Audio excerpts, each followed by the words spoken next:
Olá, meu nome é Esther, sou psicóloga clínica. Estou aqui para falar um pouquinho sobre esse momento que nós estamos vivendo que afeta todos, de uma maneira ou outra.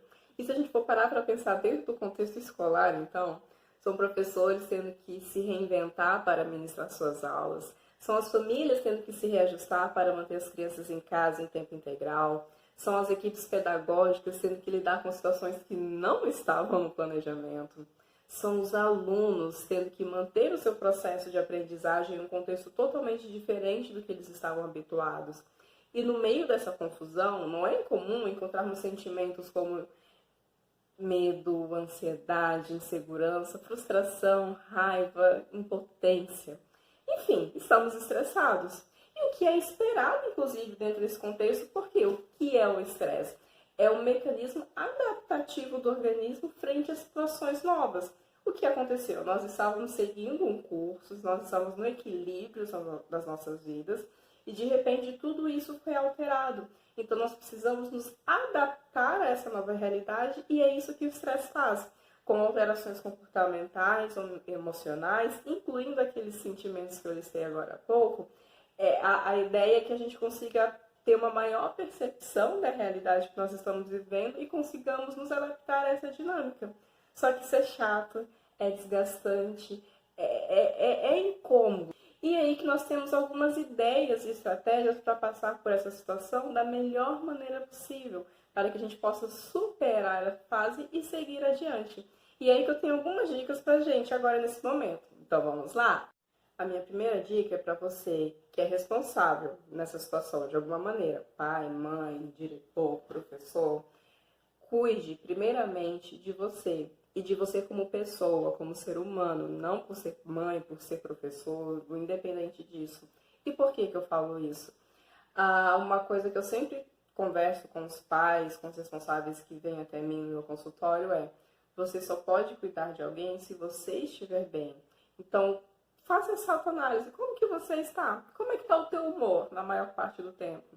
Você está conseguindo administrar bem a tua vida pessoal nesse contexto? Como que você vem se sentindo? Como que você vem entendendo essa realidade? Como que está o teu sono? Como que está a tua alimentação? Você tem conseguido se sentir descansado, se sentir com vigor para lidar com essas circunstâncias? Porque se você não estiver bem, se esses incômodos, se esses sentimentos desagradáveis estiverem muito intensos, você não vai conseguir se regular, se adaptar a essa realidade e não vai conseguir passar isso para as crianças e adolescentes que também estão precisando e também estão passando por essa situação.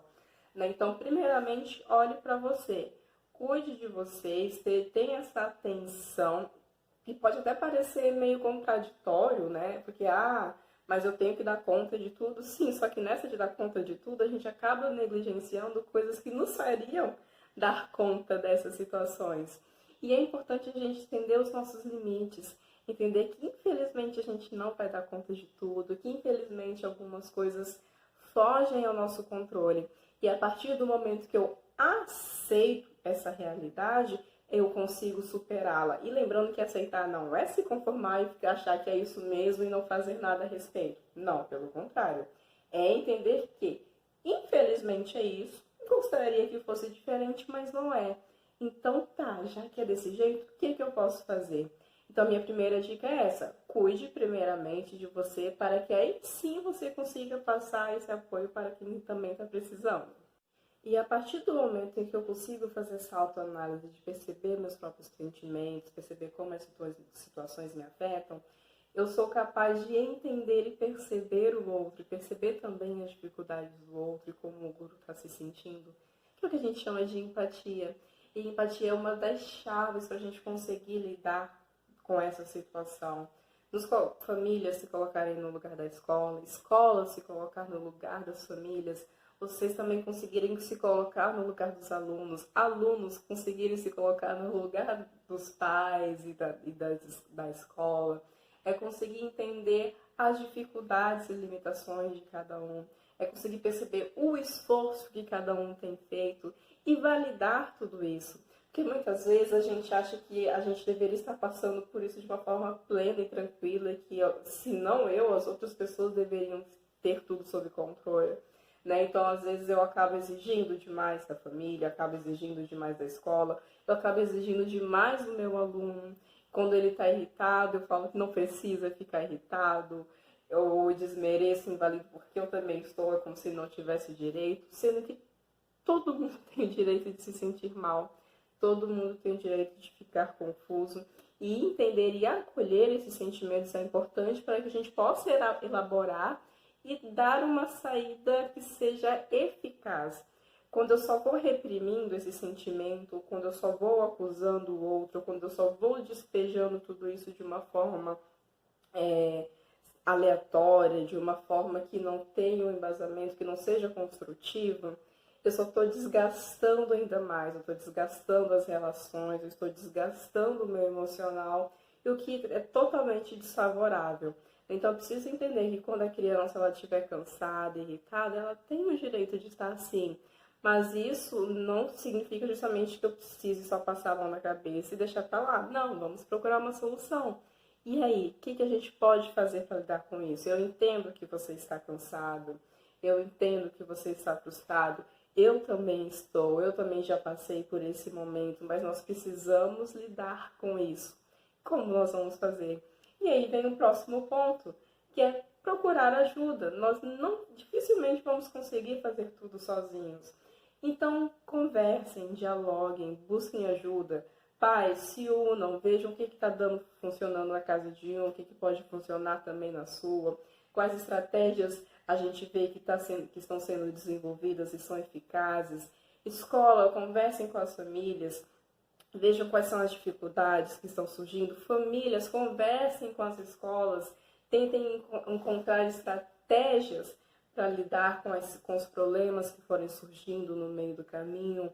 E perceba que se para você está muito difícil, procure inclusive ajuda profissional. Nós temos os profissionais da saúde que estão aí para orientar especificamente diante de cada situação, em cada contexto, para que você consiga alcançar esse equilíbrio que tanto é necessário nesse momento. E lembrando que equilíbrio não é algo estático, né? É questão de flexibilidade. Ser flexível é importante. Se em algum momento isso está exigindo mais, eu vou ter que tirar mais aqui.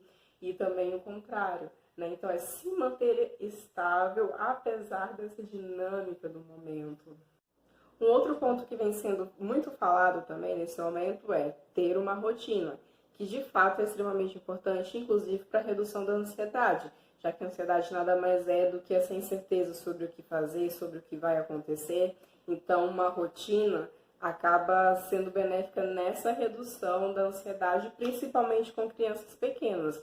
Só que, lembrando sempre do equilíbrio, eu não posso querer exigir demais, exigir que eu consiga fazer atividades como eu fazia no período pré-pandemia, exigir que o meu filho, que a minha filha lide com as situações como fazia no período da escola regular, porque o contexto é totalmente diferente. Então, eu preciso criar uma rotina levando em consideração este momento que está sendo vivido, levando em consideração as potencialidades e fragilidades do contexto, levando em consideração as minhas dificuldades, as dificuldades do aluno, e tentar conciliar tudo isso de uma forma que eu consiga fazer o que é necessário. Por mais que talvez não seja do ideal, da maneira que eu gostaria, no tempo que eu gostaria, mas nesse momento a gente precisa ir se adaptando. E a adaptação é um passinho de cada vez, então o importante é que a gente prossiga. E principalmente quando a gente fala no processo de aprendizagem em si, é muito importante a gente dar essa continuidade para que todos os assuntos se mantenham, a criança ainda mantenha nesse hábito de estudar. O contato com os colegas e professores também é algo benéfico na redução desse estresse. Sem falar que nós, de modo geral, como ser humano, precisamos estar ativos, tanto psicologicamente quanto fisicamente. Então, a atividade física também é uma estratégia muito bacana para lidar com esses momentos. Mas lembrando sempre que, calma, é com limite. Eu não posso querer exigir demais. Então, eu tenho que estar ativo, só que tudo que está sendo utilizado demais acaba se desgastando mais rápido. E também, por outro lado, o que não é utilizado acaba atrofiando. Então a gente precisa estar ativo, mais devagarzinho, sempre aos pouquinhos, reconhecendo o contexto, reconhecendo a dinâmica do momento e fazendo o que é possível para cumprir as necessidades e as demandas daquela situação. Enfim, é fácil? Não. Impossível? Também não. O ser humano é um dos seres com maior capacidade de adaptação desse planeta. Nós já passamos por tanta coisa. Nós temos recurso para lidar com diversas situações, os mais diversos contextos. Nós já conseguimos pensar em estratégias para solucionar tantos problemas. Por que nós não lidaríamos com isso? Então tenham cuidado de si. Se alimentem, durmam, se divirtam, aproveitem as oportunidades que a vida dá. Descubra que você tem maior capacidade do que você imaginava. Conversem, dialoguem, busquem juntos, mesmo que distantes, alternativas para lidar com essa situação, para que aí sim nós consigamos prosseguir e avançar, um dia de cada vez.